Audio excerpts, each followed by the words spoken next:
People are seeing it now, though. People are looking, being like, something's off.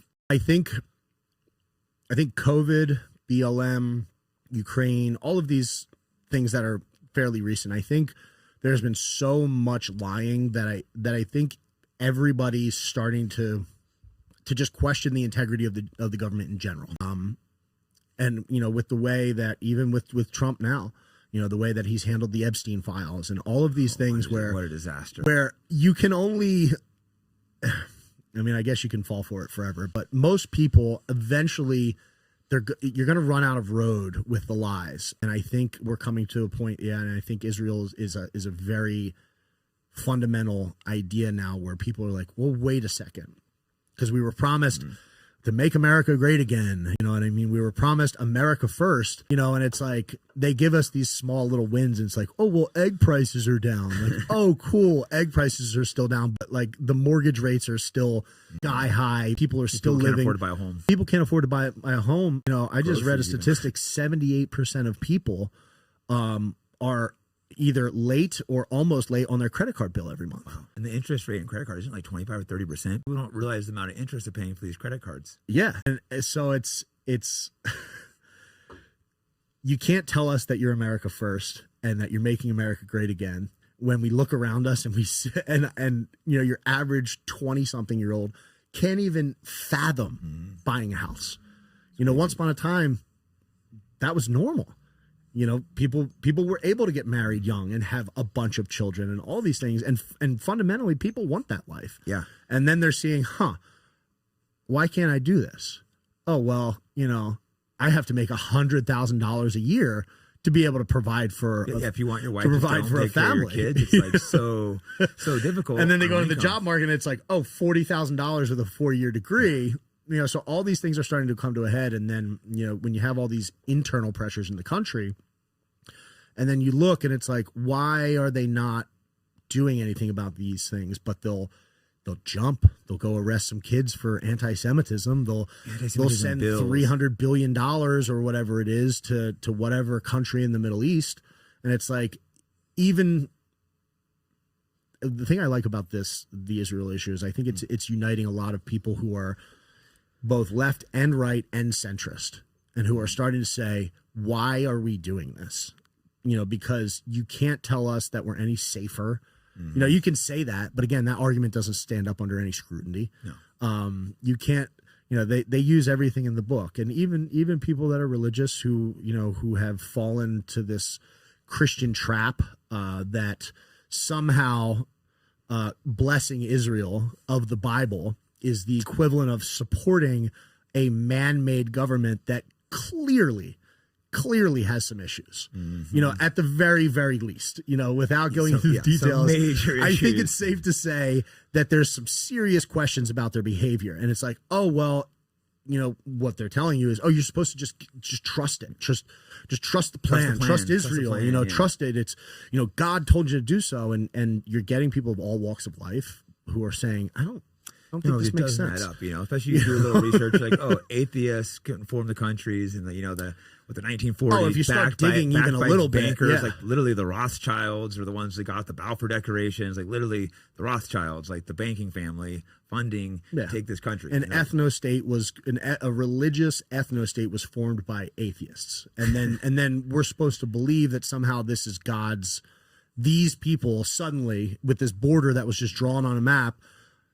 As long as they're a part of that demographic or they're a citizen there, then somehow, no matter what they do, should be questioned in any capacity. They can starve children to death because the Holocaust happened 80 years ago. And they can lie blatantly about it, like lie right in front of you.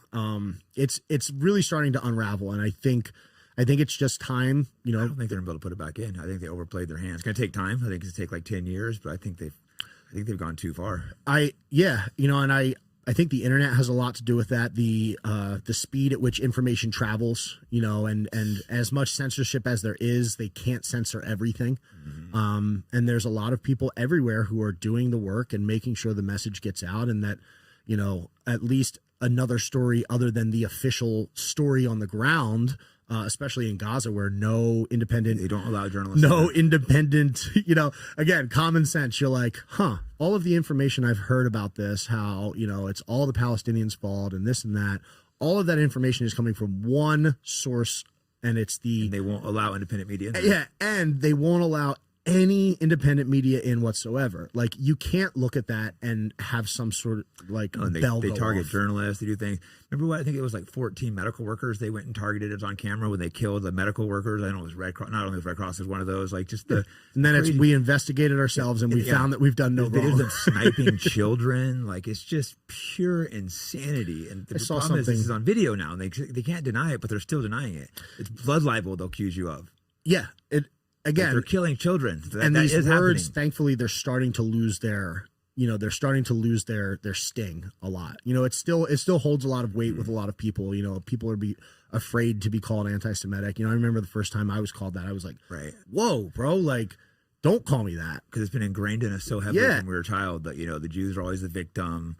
Anti-Semitism is the worst possible thing you could be. So I remember the same thing, first thing, like, oh, that's terrible. Then you realize, like, wait, I'm being more careful and sensitive around this group than any other group. Yeah. I'm treating them and with I'm looking at objective reality. I remember when this first started, I think I came down on the Twins podcast. Oh yeah. And it was right after it was right after October 7th, and it was like I had just been like smeared in the media.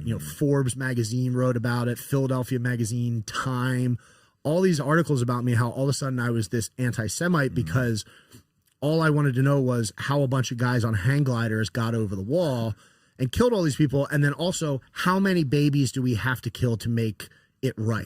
You know what I mean? And it's like, I asked that question. It was like, you're anti-Semitic. And the initial, I was like, whoa, like, and then I realized it, and it's like, wait, I've been here before, because when I said something about, black crime in urban areas, I got called racist. And when I said, you shouldn't shut down small businesses and keep big ones open, I was called a grandma killer. And it's like, oh wait, like, this is the same thing again. Same people, same playbook. So I think people are really starting to realize that, and it's started to lose a lot of its initial punch. No, being called an once it does, I mean, because that's all they really have. It's worked so well. And before, they were able to ban people too. So then they would ban you, and then you couldn't speak. Like, Nick Fuentes is a perfect example. I remember a couple years ago, my friend wanted me to meet up with him. I'm like, oh, he's an anti-Semite. And as a black guy, he's like, oh, just go meet up with you in Chicago. And I'm like, okay, I'll go meet him. And then I met him. I'm like, dude, I fell for this bullshit. I like it. And he's telling me how he got banned whenever he's 18. He's not allowed to have his own voice. And it's like, you're just like, wow. And then I'm like, I took a picture with him. I'm like, wait, maybe I shouldn't post this. And I'm like, wait, I'm being a fucking coward. Like, and I'm like a brave guy, and I'm thinking about this. That's how much they had them ostracized. This is only a couple of years ago. That's how ostracized he was. Now look, he's like pulling mainstream again. CNN showing clips of him. And hats off to him, especially for being so young in that position. To be in a position where he had a job, and it was probably something he really wanted to do.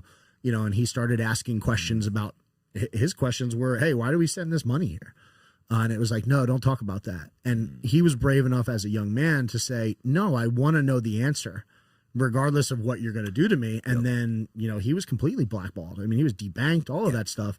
And that was at a time when, I mean, you were early to the discussion at that point, and he didn't give up. And a lot of people will give up, they'll shut up, they'll back down, they might not completely back down, but they're a lot quieter, because they don't know how to self-preserve. And, here's a young man who built a business where he's able to pay himself, where he's able to speak his mind, regardless of if you don't like what he says, he's exercising his free speech, and he's able to put it in a way for most people where very clear, it's very concise.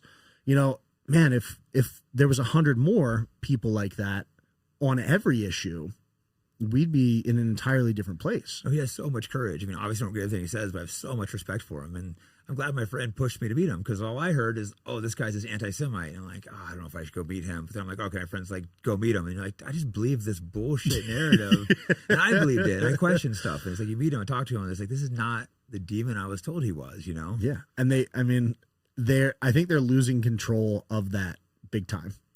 It's really starting to unravel, because more and more people are coming in. The water gets warm, and it's a little easier to have those discussions. Oh, it is. And not everybody's going to be the first person there, but it is important that you continue that momentum. You know, I saw